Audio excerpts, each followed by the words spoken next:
everybody, we're on episode 35 of Monster. It's Romania Black, and I'm really excited and really nervous with what's going to happen because, Johann is an interesting character.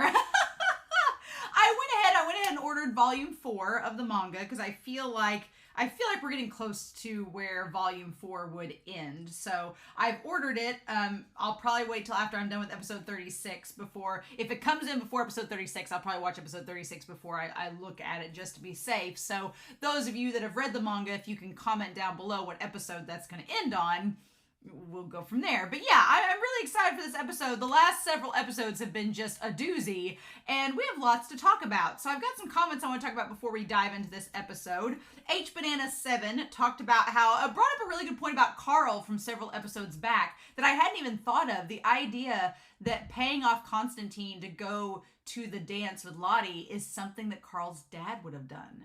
Like, he would have just thrown money at the problem to get rid of it. And I was like, oh my God. And that made me so sad because I was like, I loved Carl's character, but man, ever since he got hooked up with Johann and his real father, he seems to be slipping from what we thought he was going to be like. Or maybe not. Maybe he's always been this way and we're just now seeing the real Carl for the first time, what he's always had. But again, this show's all about what people are and what they have the potential to become. And so it is kind of sad to see Carl sort of slipping. So I hope he comes back to being what we thought he could have been like. But at this point, I don't know. But I'm glad HBanana7 brought that out. And then, Lyndon Price, Maya B, and Alex Cornejo over on Patreon. We were talking at length about white supremacy of all things and Johann specifically. So I want to bring up some things because everybody kind of had different takes on it. And Lyndon Price, for example, brought up the idea, and them and Alex Cornejo kind of had similar thoughts of, does encouraging bigoted behavior kind of create accountability for you? I'm going to say yes, that being complicit does kind of create accountability. And so we were talking about, does Johann support supremacy? And if I said that he was, influencing the kids with white supremacy in the last episode, I apologize because I don't know if that's necessarily what I was saying because Maya B was like, he doesn't actually tell the kids to be white supremacists. And I'm like, maybe not directly. Maybe he doesn't tell them to go join a neo-Nazi group necessarily. And then the argument was brought up that Johann hates all people. And I want to say something about that. But I think Alex Cornejo also pointed out this idea that when you profit or gain power from a group and what they believe in, I think that creates some accountability and association with it. So yes, I don't think Johann has come out and said, oh, I support neo-Nazis or I support white supremacism necessarily. I do think there is something to telling the children that the superior ones, the chosen ones, are going to be the ones to inherit the earth. Because I'm like, that whole superior chosen ones thing is sort of in line with white supremacist ideas. And we're talking about Germany and post-World War II and the idea of neo-Nazis being present in the storyline. I do think that there is, while Johann does not come out and say that he supports that, he is giving the children ideological ideas that are in line with those of white supremacist groups. So while Johann is not saying, oh, I'm a neo-Nazi, he's promoting ideas that are tied to those groups. And I think that creates accountability and complicitness in it, right? But beyond, because that's exactly what that kid Marvin tells Dieter in the other episode, that's what Johann was telling them as they were playing chicken on rooftops. And I was like, there's something there, right? There is a connection there, I feel. But also the idea that these groups, these white supremacist groups, or these bigoted groups, are supporting Johann and looking to him as a martyr, I think that says something, right? And the thing about it is that Tenma is the one that tells us Johann hates all people. Tenma is the one that says Johann supports chaos and all of this. This entire story has been built upon the idea of what people actually are and what people say that they are. Because you could say, Tenma is this doctor who's really kind and is trying to save people, but Lunge says he's a murderer. And so it's kind of like the idea of Lunge saying Tenma is responsible for these crimes when we know Tenma is not, is kind of like Tenma saying Johann hates all people, when has Johann said that himself yet? No, he hasn't. So it's kind of fascinating that we are taking Tenma's word to be real when we discount Lunge. And we discount Lunge because we know Tenma's from personal experience. We don't really know Johann except by what we've been shown from him. And what we've been shown from him are actions and being complacent with ideologies that are in line with bigoted supremacist groups. So that's where I'm drawing it from. Now, again, I'm only 34 episodes into this series. You come back and ask me that same question in episode 74, 75, and I'll have a different answer. So maybe, maybe not. I don't know. But I thought that was really interesting. And I liked Alex Cornejo bringing up, you know, when you are gaining power, because that's what Johann is doing. He's gaining power from these groups. These people are supporting him. He's only got to gain from that. So when you are complicit and gaining from those groups, I don't think you can sit there and go, oh, I don't believe any of those beliefs or ideologies. I'm just using these people. But if you don't care, why are you using them? So it's complicated, but I don't know. I feel like I'm trying to base my view of Johann off what we've seen him do. And while a lot of people can argue that we've seen Johann kill Junkers. That's a big, can't hide that. He shot him point blank in the face 3 times. I was like, we can't hide that. And while we can maybe possibly pin the idea that a lot of these groups, like babies groups and these others, are acting in themselves, and Johann's just being like, I don't care, do what you want. The fact of the matter is Johann has killed someone. And he did tell the children to play chicken and jump off the roof. So what do we do with that? So yeah, it's kind of interesting, right? But I like that this story is making us question, like, if we're going to be fair and play devil's advocate, we have what people tell us about characters and what we actually see the characters do. And that's kind of what I'm basing a lot of my views on, like what we have been told about Johann versus what we see Johann do. And it's fascinating to see it kind of side by side. But again, I'm not saying that Johann is in support of white supremacists. I'm just saying that based on what we've seen, he seems pretty complicit in what they do. And if he doesn't believe in it, why does Tenma have to tell the people that Johann hates all people? Why can't Johann do that? Because he's complicit and he's gaining from it. So it's more complicated, I think, than it seems. And that's kind of one of the things I love about Monster, is that it's making us think about these characters and really question their actual motivations and who they are. So fun times. But before we start, I want to give a quick shout out. We have lots of people in the philanthropy tier to give a shout out to. I've got some tiers over on Patreon. The philanthropy tier, they give extra support each month. They are also the tiebreakers in any ties polls. We just had one recently that they helped break the tie for. And they're just really awesome individuals who give me extra support each month, along with the other patrons that I'm super grateful. I'm grateful for everybody that supports me on this channel, but I do give a special shout out to the philanthropy tier patrons. We have Edgar, we have Nameless Monster, we have Anime Annie, we have Dana, we have Tyrone, Shimoyama, Be Happy, Translucent Men, Sunspots, Eric, Alex Cornejo, Isabel, as well as Truck, and also now having Lude Genesis, Kuba Lutek, and Librarian of Lang. Thank you all so very much. I am really appreciative of all your support, all of my love. Thank you. So yeah, again, Johann is such a complicated thing. It's such a complicated topic, and I could be wrong. Those of you that have watched the whole series, you know how this goes. So I'm sure that I will be surprised at some point. And I'm one of those reactors that I am not afraid to change my mind about a character.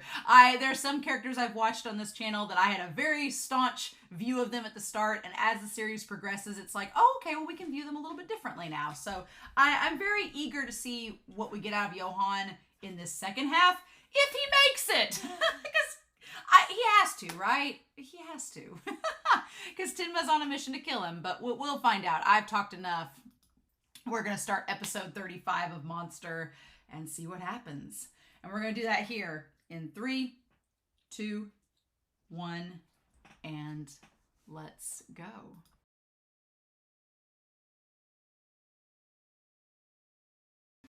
Okay, so I wasn't expecting Tenma to camp out in the library, but here we are. You know what I was getting vibes from?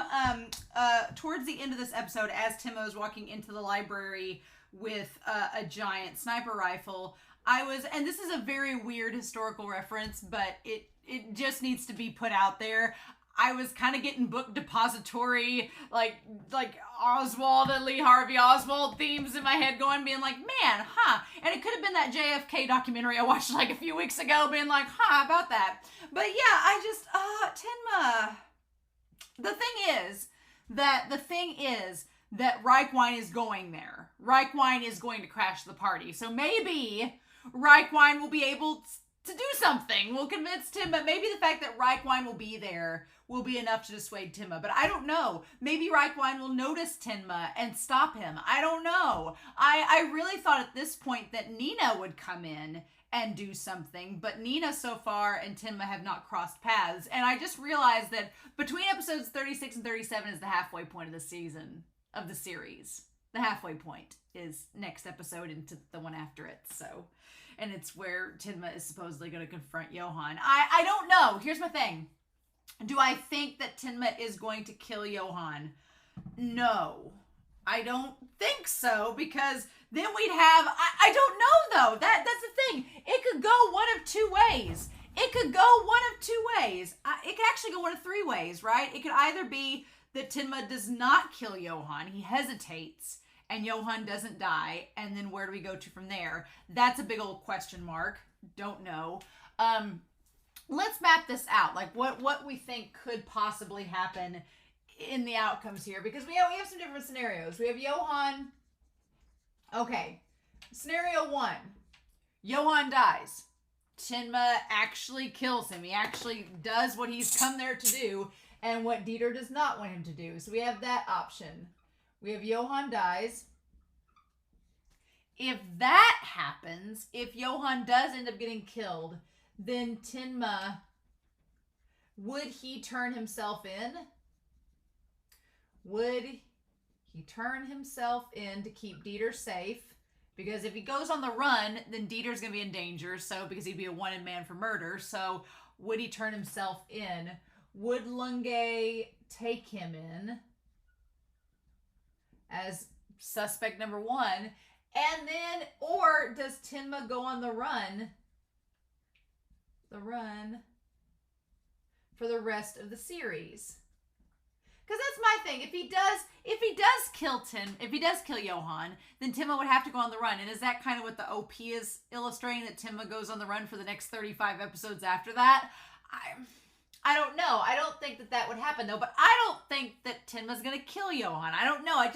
I want to believe in Tenma that he's going to, at the moment he has the opportunity, he's not going to do it. He's going to hesitate. I just don't think his heart is into it. So if Tenma does not kill Johann, then we have a number of scenarios that could happen.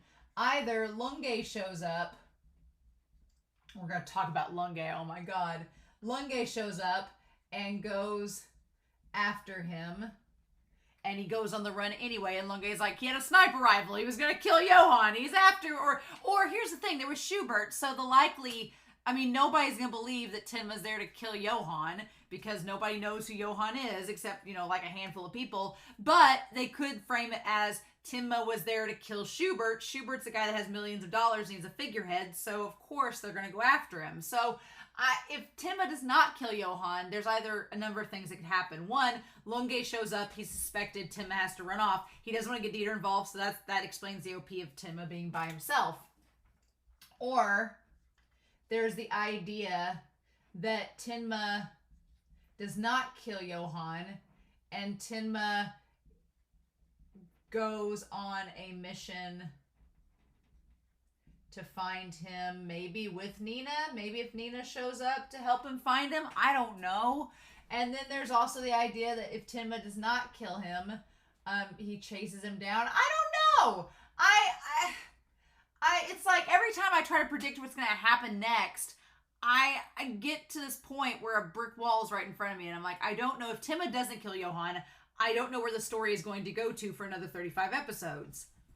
And if he does kill Johann, I really don't know where the story's going to go to for another 35 episodes. So at this point, I am left with this big question mark. What we do know is we know this about the story is starting.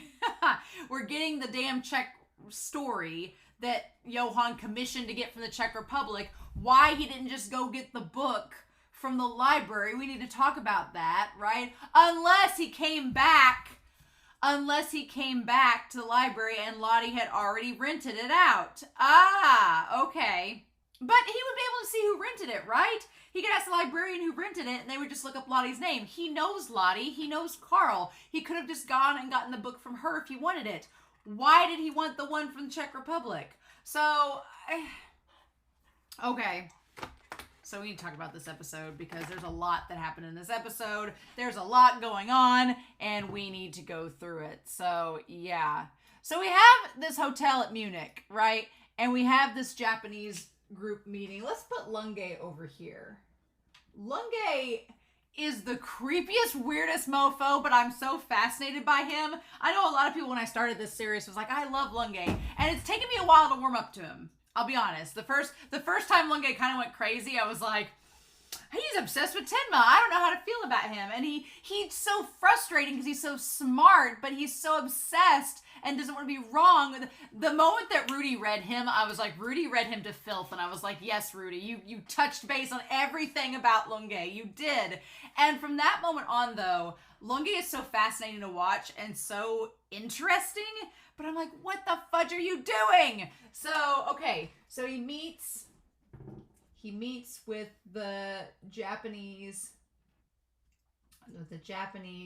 ambassadors for the company of Schubert's, right? Which again, this whole thing, it's all tying together and it's all crazy and I'm like, what the hell is going on? So yeah, we look forward to your cooperation. All these guys meeting together, right? We should be thanking you.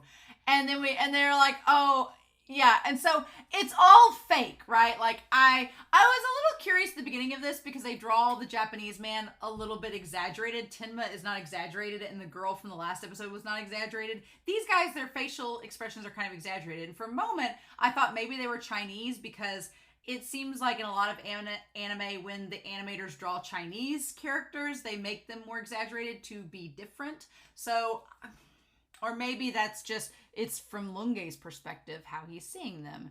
And so they're talking about like doing golf or whatever. And Lunge's like, I'm not here for the pleasantries. I came for business. Thank you very much. Because he's sitting there. He's like, thank you, huh? And he's just like, words lose their meaning when they use them. Lunge's just seeing her with his legs crossed being like, just such a badass. I'm like, what the hell? So he thinks that they're fake. He thinks that they are fake. He doesn't really truly believe them. He thinks they're all just putting on airs and being fake around each other. So that gives Lunge a bit of skepticism, right? So then they go meeting there. They're like, I'm EY from the Munich branch of the Kato Fuku commercial company. Okay, so you're from this commercial company, the Munich branch of it. And of course they give the business cards. I like Lunge like pulls out his ID and he's like, oh yeah. So he's like, take one of these. I like Lunge's like, why would I want this business card? But it's custom, right? And he's like, oh, thank you and a bow. How polite of you. Ha, ha, ha. So I want to go back to this part of the conversation because I missed part of it. He's like, oh, we'll both get coffees. Yamamoto, the police wanted to see. He's on a business trip to the Czech Republic and is scheduled to return. So they sent Yamamoto to the Czech Republic to get the book. Again, I guess the only reason they went to get the book is because Lottie had the book from the library, but why didn't Johann just go get the book from the library? Why do they need two books? Is he trying to are these books cursed? Are they going to release, is Lottie going to become a monster now? Is Lunge's already a monster? Is it going to get worse? I don't want Lottie to turn into a monster. No. Is this like book spreading evil? Is that what this is? What's happening? Is that why he freaked out? Now he's going to try to get all these books and it's going to become like a parasitic virus and be like the ED and just spread the evil to everyone? Why get two books? So there's two books. Okay, and apparently they're rare and they're about this monster. So the monster in the book, we need to talk about it. The monster in the book has no name, but it wants a name.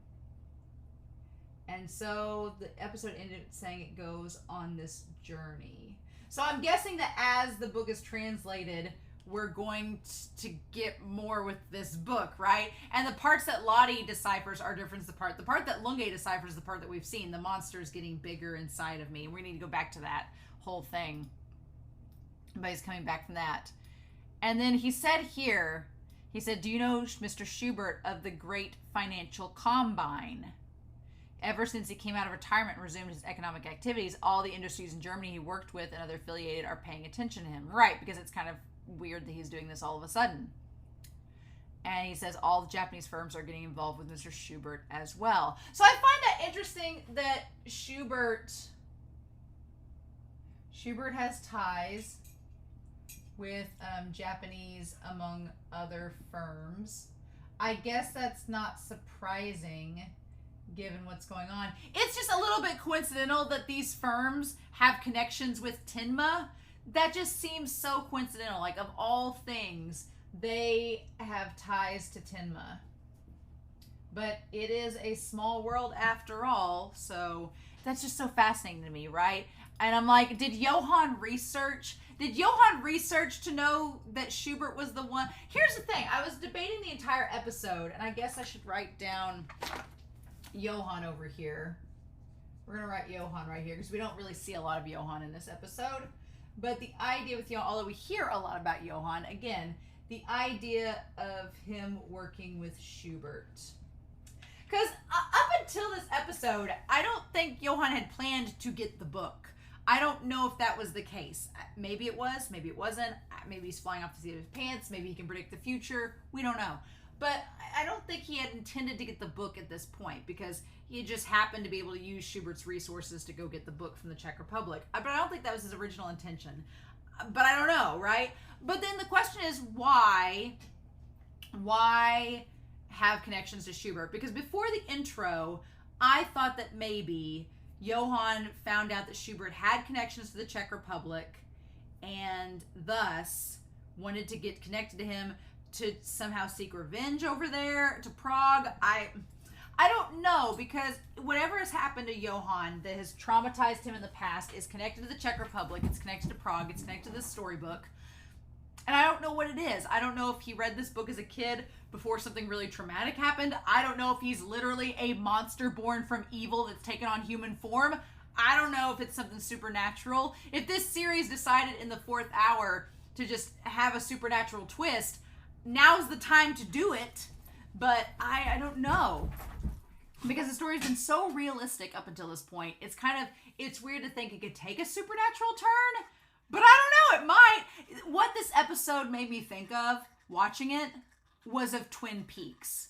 This episode was the first one that I went, oh, this feels like Twin Peaks. And the reason I say that is because if you've not watched Twin Peaks, there's like a sequel series that came out a few years ago, but it was a series in the 90s, so around the time that this is all happening.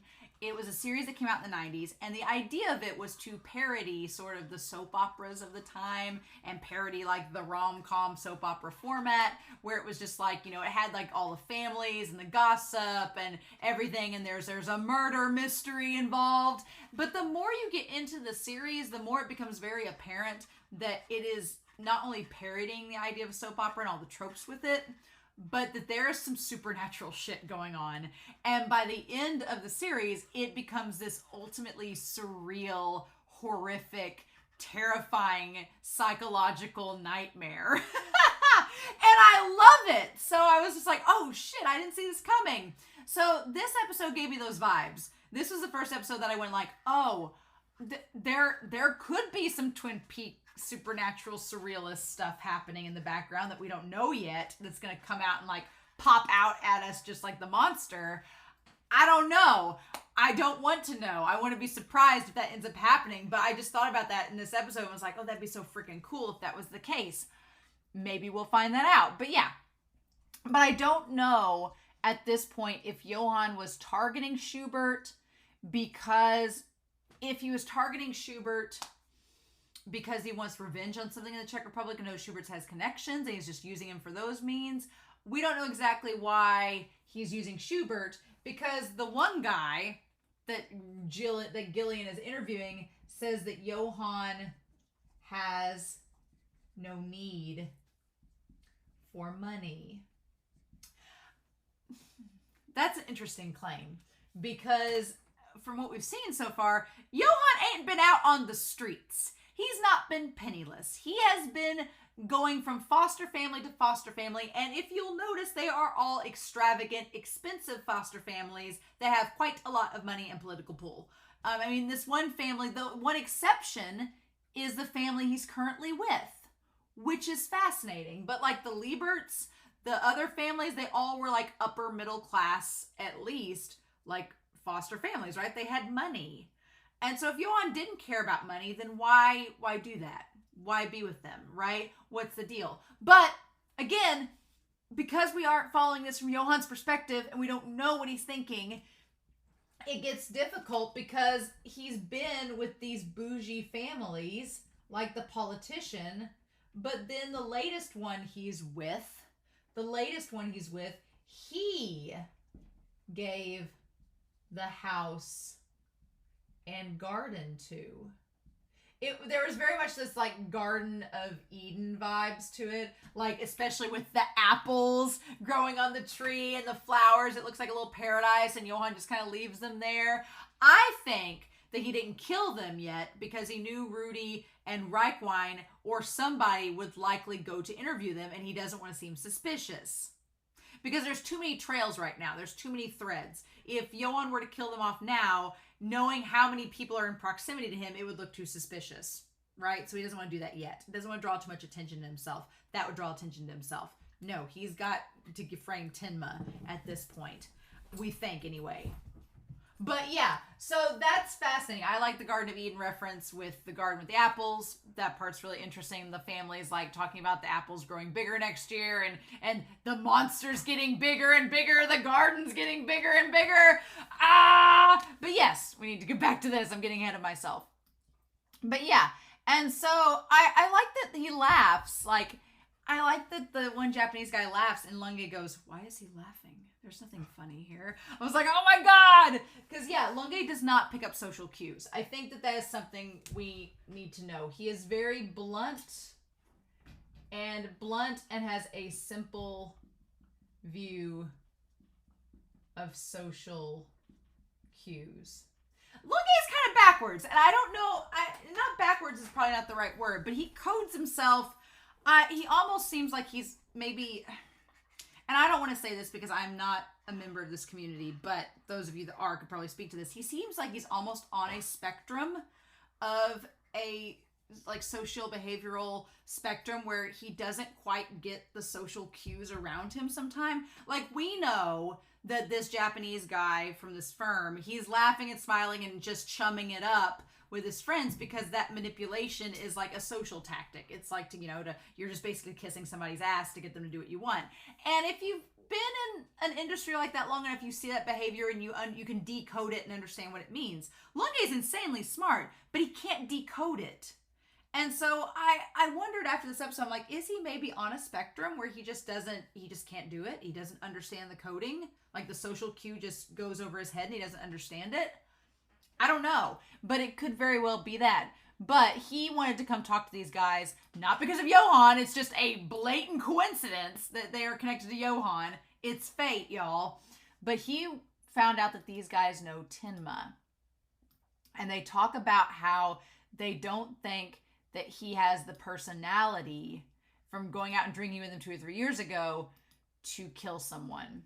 So I feel like this conversation here is very important because they're like, oh, well, we don't think that Tenma could kill anybody because they say that Tenma is not a bad person.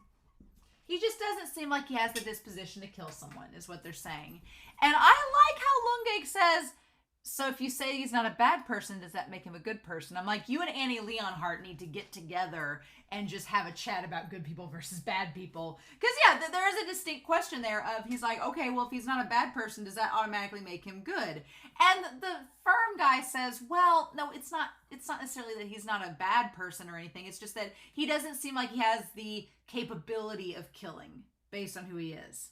And so Lunge is a method detective, rather. And so he wants to get into the method acting of trying to get into Tenma's head. Love what would happen if you tried to get into Johann's head. That would be a wild trip. I'd love to hear that interpretation. But that's not what he does. Instead, he's trying to understand Tenma. And Lunge, to Lunge's credit, I do appreciate that Lunge, he's obsessed with Tenma. He thinks that Tenma's done it, but he keeps hearing more and more people tell him there's no way Tenma could have done it. Like Rudy stuck up for him. This guy from the firm is stuck up for him. So now Lunge is like, well, everybody's saying that there's no way Tenma could have done it. Well, why is that?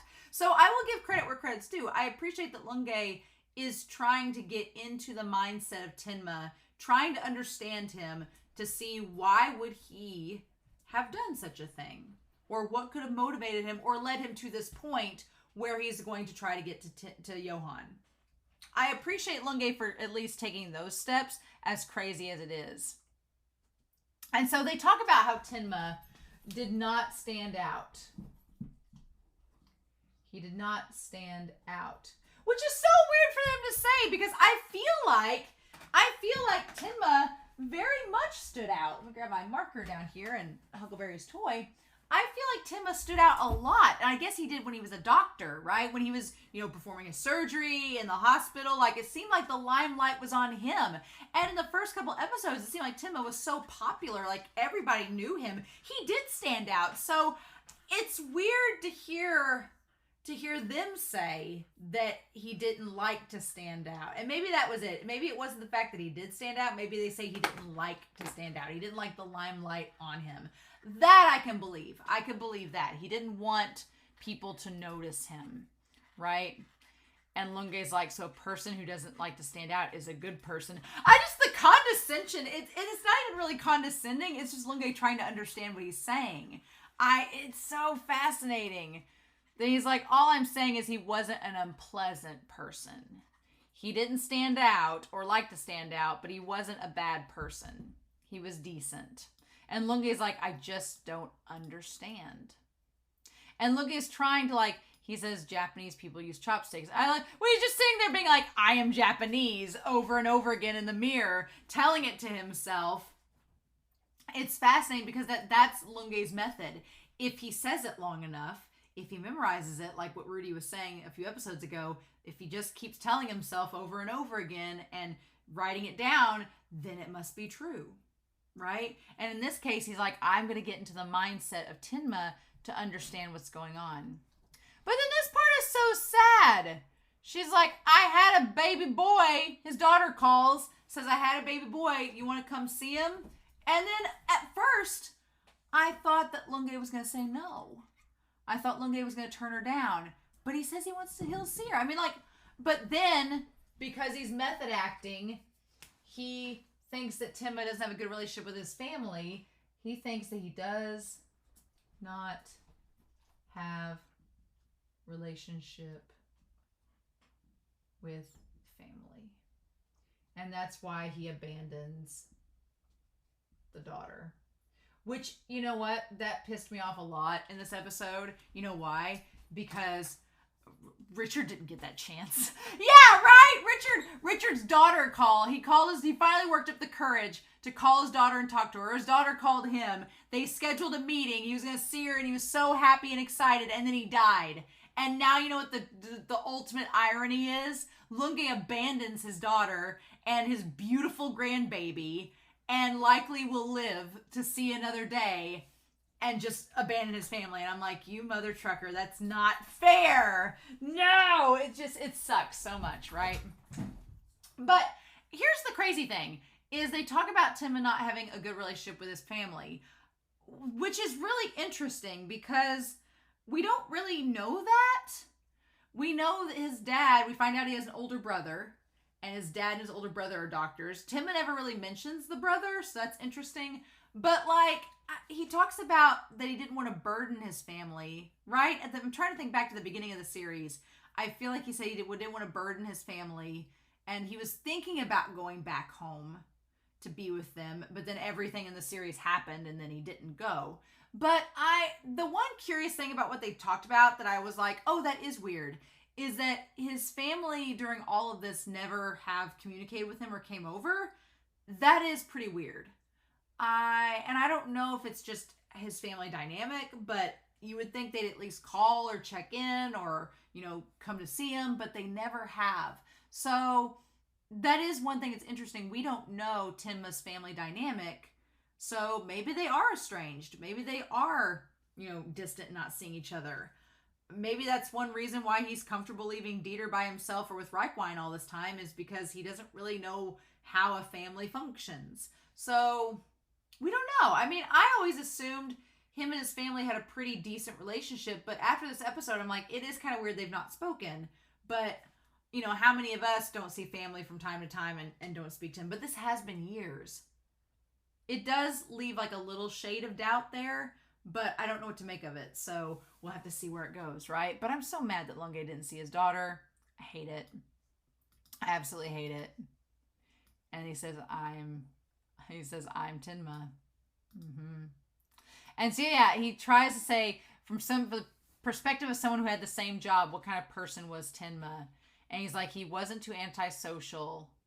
He was indecisive at times. So the idea that he could be indecisive. I feel like that is a foreshadowing that Tenma is not going to pull the trigger because he can be indecisive at times. I mean, I feel like that's been foreshadowed this entire series so far, in that Tenma cannot find a place to shoot Johann. He finally decides on the library, but he goes through like 3 or 4 different locations. So I feel like that's tied into it. I feel like he's not going to, although he said when he used a different person when he had a scalpel. But that was to save lives. This is to end a life. So it is a totally different scenario. What do we do with that? I don't know. But in any case, he says everyone called him a genius neurosurgeon. He says he wasn't all that close with his family. And then they tell him to go out to the bar. And I'm like, oh, I hate that. And then he actually wasn't going to go to the bar. He was going to go see his daughter. But then he thinks, wait, I'm method acting. I'm being Tenma. Tenma wasn't that close with his family. So to understand him, I need to act not close with my family. And I'm like, Lunge, you're not going to have a family by the end of this because you're too obsessed with method acting. I hate it. I hate it. Like, he just goes with them. And then we see the poor daughter at the cafe with her beautiful baby boy who's so cute. Like, I hate it. Lunge can't even see his grandson. It's like, dude, what the hell? Also, the fact that his grandson is like already like 6 or 7 months old at least shows how much time has passed. Like, a lot of time has passed because she was just pregnant whenever she left them. So, yeah. And the symbolism of them being at this karaoke bar, it's like, and it's not even like a busy, popular karaoke bar. It's just, it seems like that most of the clientele are Asian, so maybe that's why. But it's just such a sad juxtaposition. There's this warm coffee shop with his daughter, his beautiful grandson, and he abandoned them to be at this karaoke bar with these people. And there's just like, you can tell Lunge feels nothing. There's no, like, it's all seems like just saturated with fake. Just the entire scene. Like, it's almost cringeworthy how sad it is. And Lunge is just sitting there on the couch by himself, like in the shadows.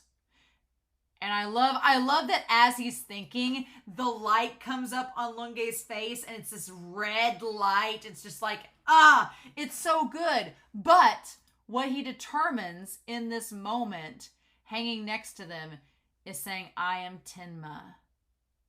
I am Tenma. I cannot blend into Japanese society. I don't ask for their help.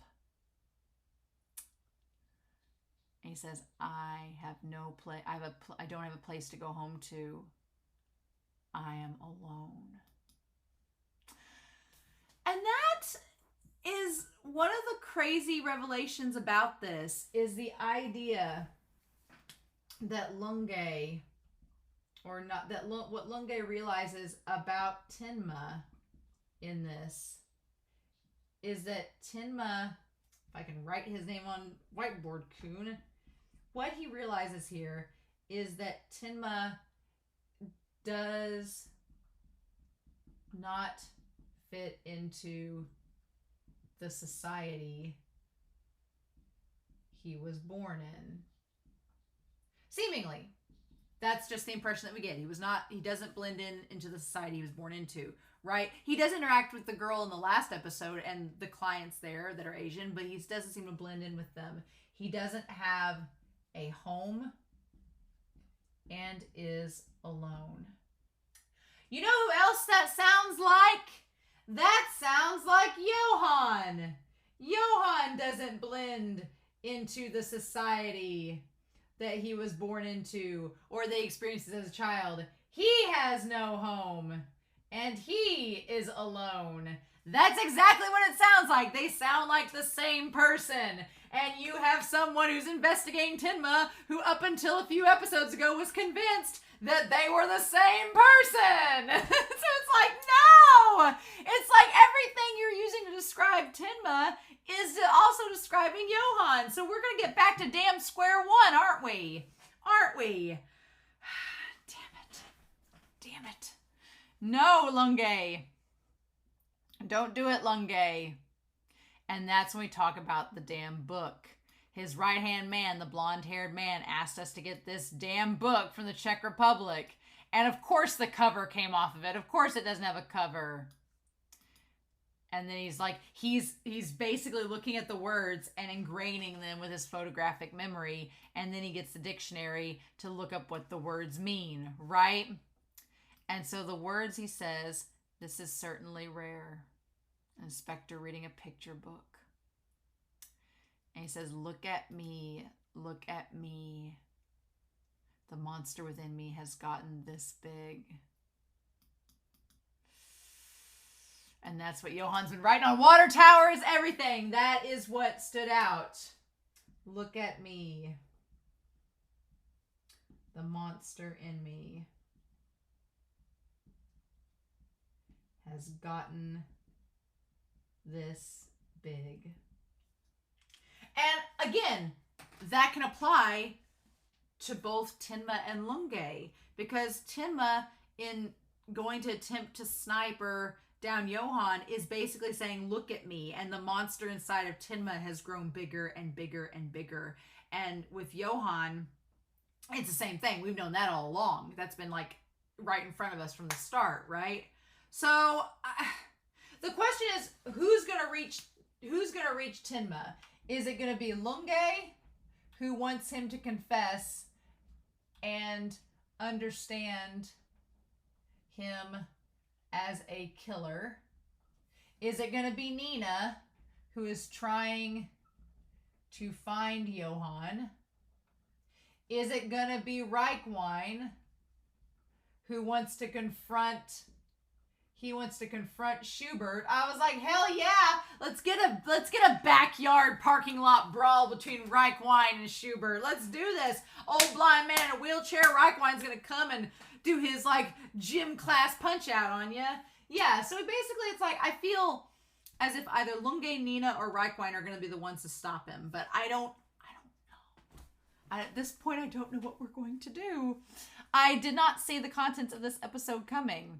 I also like how a few episodes ago we had Lunge come in and talking to Rudy, and now we have it cut from Lunge reading the book to Rudy analyzing another patient who knows Johann. And again, this episode is called The Unnamed Hero, right? And he says he's a true monster. He's like, I've killed people, but he's become something that I wanted to be but couldn't. Johann is my hero. And see, that's what we talk about in this, right? We talk about this. The idea that Johann is the unnamed hero. And that he's what these criminals and murderers aspire to be. And my thing is that Johann may not care about these people. He may not care at all about these people. I don't think he does. Like I said, I think Johann is a Joker character from The Dark Knight that just wants to watch the world burn. Fully believing that. However, it is very clear that Johann uses these people. He uses them. He takes advantage of them. He takes advantage of their mental state and he influences them. I'm like, anybody that tries to tell me he's not, like, if you try to tell me at this point in the series, you're like, Johann's actually just about world peace, I'm gonna be like, bullshit, he is. I feel so jaded from the Discord, because every Discord, at this point, it's like a parody of a farce of a satire, where there's just pictures of Johann and roses, and everybody's like, isn't he the best? And I'm like, I know you all are BSing so hard right now. So, yes, sure, whatever. Gaslight me into liking the art. Where's my hot Lunge pics? And so, Rudy, where's my hot Rudy pics? If you were Johann, what would you do next? He's like, I'd kill my current parents. But again, the idea is, Johann, is he going to kill the current parents after all this with Tenma said and done? Does he not believe he's going to need to kill the parents because he's going to be dead? We don't know. And the one criminal's like, well, his thoughts are really complicated, so we don't really know what to do. I'm like, I appreciate that Reichwein is like, I will take no prisoners. Bitch, we're going to do this now. He like barges in. Is like, I'm going to tell you, here's Rudy's manifesto about Johann. Read them and weep. And it doesn't affect them. There's this concept between all of them with Lunge and the parents. I guess mainly with them. The idea, the obsession of what they believe is the truth. Right? And that happens to both Lunge and the parents in this episode. That they have an established truth that they believe, and nothing is going to convince them otherwise. Is basically it. Right? Is basically it. So, it's fascinating. Because, yeah, like, Reichwein spills all the tea and knows everything about him. And they just... and the thing about it is Reichwein has a stake in all this, because Richard died and he believes it's Johann's fault. I do want to say, the dad figure in this episode, actually both of them, did they look to anybody else like King of the Hill characters? I felt like they were going to sell me propane for a hot second. But yeah, they choose. I like that Reichwein like has his report and he's like, picture it, Germany, 1986. Like, gets all Sophia from Golden Girls, and they still choose to not believe anything. They choose to believe in Johann because he's done all these things for him, and they'd rather stay in the Garden of Eden in blissful ignorance than accept the fact that Johann is somebody that they don't want them to be. So then the one criminal tells Rudy that it's not the money that Johann's after. Instead, it's the idea of messing up the line of ants, of causing chaos. The idea of causing chaos. That he's just there to ruin the status quo. Doesn't care about anybody. Schubert having money is all the more reason for him to mess with Schubert, because that will upset the status quo and change up the system. If that's all this is, if it turns out that Johann just picked Schubert for no reason other than just to cause chaos, I mean, I'm fine with that. But if it turns out there's more to it than that, then I'm also fine with it. I'm just at this point curious what the end result with Schubert and Carl and them is going to be. Because I don't know. I'm trying to... I've got those predictions, but other than that, I don't know. And the idea that Johann got them this nice house. And they say that he's a good boy. He's kind. He's smart. He's outgoing. He's their reason for living. Like, that's not anything... I like that Reichwein calls it out. He's like, that's just generic. Saying somebody's good, what does that mean? Saying that he's a smart, nice boy, what the hell does that mean? You've known him for 5 years and that's all you got? You don't know him at all. You don't know anything about him. You just accepted the gifts that he gave you without question. I feel for Reichwein because he just hits a dead end with these two. And he's like, he's probably going to come and kill you all, so here you go. And he even offers, he's like, let's go, let's leave. And they clearly turn him down. And yeah, they're just like, oh, the apples produce really nice trees. Guess we'll just be satisfied with this. Hope our son doesn't kill us. Ha ha ha. Oh my God. And so then Rudy tries to get to the criminal, like, what he said. What do you think of it? And the one guy is like, oh, he told those kids that he doesn't have a death wish. He says, who knows what he thinks? A hero's thoughts are complicated. But I can tell you this much. Even if the world was wiped out by nuclear war, he would still survive. And it's the idea that true evil